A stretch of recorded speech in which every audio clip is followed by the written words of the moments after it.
ஏழாவது மங்களம். மங்களம் ஆராதிஷ செபஸ்தியான் முனியோரே, தேவரீர் கிறிஸ்துவின் அதிபராய் கிரம சேவகனாக காணப்பட்டு கிறிஸ்து வேதத்திற்காக எப்பொழுதும் அமராடி உமது உதிரத்தினால் அதை பலப்படுத்த அறிந்தீரே. உமது திருச்சங்கிராமத்தை வாழ்த்துகிற நாங்கள் சமஸ்தரும் எங்களை பீடிக்கிற 3 சத்துராதிகளின் பேரிலும் போர் பொருந்தி ஜெயத்தை அடைய எங்களுக்காக பிரார்த்தித்து கொள்ளும். பரலோகத்திருக்கின்ற எங்கள் பிதாவே, உம்முடைய நாமம் உச்சரிக்கப்படுவதாக. உம்முடைய ராஜ்யம் வருக.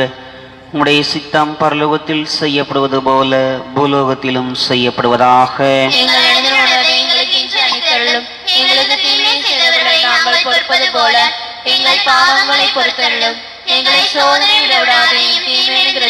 அருள் நிறைந்த மரியே வாழ்க, கர்த்தரும் உடனே பெண்களுக்குள் ஆசீர்வதிக்கப்பட்டவள் நீரே.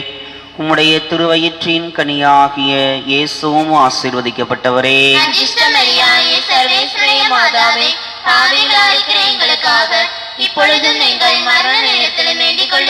பிதாவுக்கும் சுதனுக்கும் பரிசுத்த ஆவிக்கும் மகிமை உண்டாவதாக.